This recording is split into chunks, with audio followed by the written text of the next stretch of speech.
شیر خان کروفر سے ڈبو نے صدائے دبائے سنی ہیڈ کوارٹر میں داخل ہوا تھا۔ سب لوگ اسے دیکھتے نظریں جھکا رہے تھے، لوگوں کی نظروں میں اپنے لیے خوف محسوس کرتے اس کے ہونٹ ہلکے سے اوپر اٹھے تھے۔ شیر خان کے پیچھے اس کے 2 آدمی چل رہے تھے۔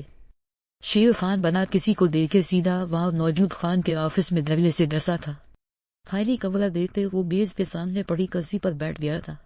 ارمان جو خان کو کال کر کے شیر خان کے بتانے کا سوچ رہا تھا، شیر خان کے ایک آدمی نے اسے آ کر کالر سے دبوچا تھا۔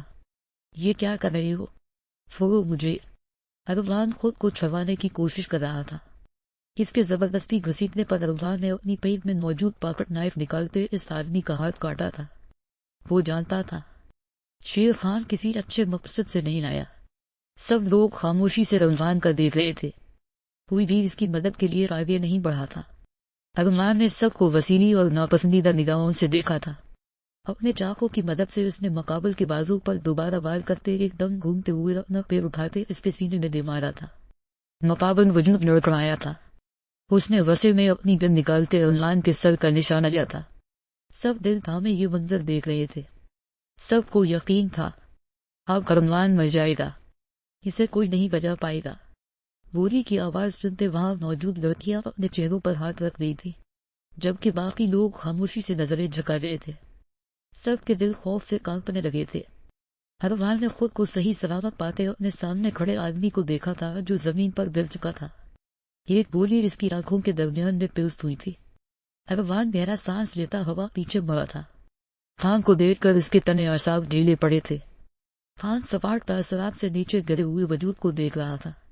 ارمان نے تیزی سے اس کے قریب جاتے اسے شیر خان کے آنے کی خبر دی تھی۔ تم جا کر اپنا کام کرو۔ ارمان کو بولتا خان اپنے طرف دیکھتے سب کو سخت نظروں سے دیکھتا اپنے آفس میں داخل ہوا تھا۔ اپنی جگہ پر بیٹھے شیر خان کو دیکھ کر کے چہرے کے تاثرات پتریدے ہوئے تھے۔ وہ سپاٹ نظروں سے شیر خان کو دیکھ رہا تھا جو ہونٹوں پر زچ کر دینے والی مسکراہٹ کے ساتھ بیٹھا ہوا تھا۔ آؤ خان، تمہارا ہی انتظار ہو رہا تھا۔ تمہارا وہ کر تسپس کہا گیا ہے۔ میں نے سنا تمہیں اکیلا چھوڑ کر وہ دم دبا کر بھاگ گیا ہے۔ اس کام میں ایک بار جو بھی آ جائے وہ اس سے آزاد نہیں ہو سکتا، اس لیے یہ معاملہ میں نے اپنے ہاتھوں میں لیتے اس کو ختم کرنے کے لیے اپنے آدمی بھیج دیے ہے۔ اس کی کمزور بیوی کو مارنے کے بعد مجھے لگا تھا وہ دوبارہ سخت ہو جائے گا، لیکن میں غلط نکلا، وہ تو اس سے بھی زیادہ بزدل بن گیا۔ شیر خان یزدان کی بات کر رہا تھا۔ شیر خان نے جب یزدان کو لالچ دی تھی، دراصل وہ صرف اس کا استعمال کرنا چاہتا تھا۔ یزدان نے اس کو ہاں کر کے ساتھ اس کے ساتھ ڈبل کراس کیا تھا۔ ابو حشام اور اس کی ایران میں موجود پراپرٹی کو آگ لگانا شیر خان کی آخری حق تھی۔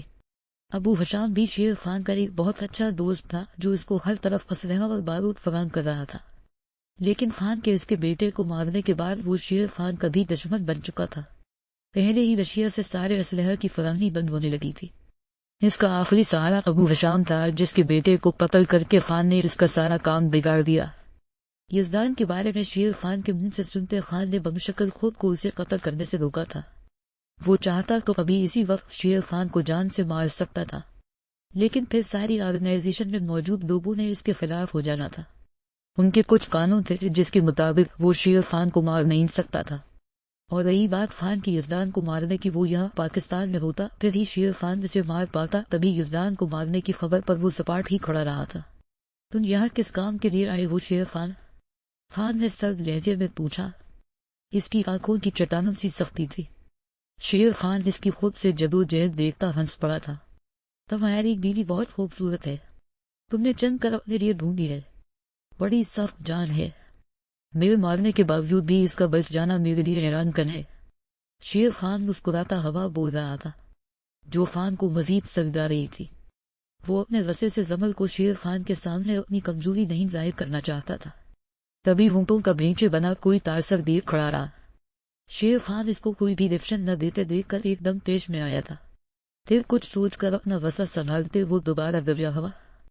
2 دن بعد سنی آرگنائزیشن کی اینیورسری پر تم اپنی بیوی کو ساتھ لاؤ گے؟ میں سب کو اطلاع دے چکا ہوں۔ سب لوگ تمہاری بیوی دیکھنے کا بےتاب ہے، اگر تم اسے اپنے ساتھ نہ لائی میں اسے زبردستی اگوا کر دے رہا گا، یاد رکھنا۔ شیر خان کے استہزائیہ لہجے میں بولنے پر خان کی رگیں تن رہی تھی۔ شیر خان کی باتوں کا مطلب سمجھتے اس کا روم روم سبق اٹھا تھا۔ تم نے اگر گھونٹ لیا ہو تو باہر کا راستہ وہاں ہے۔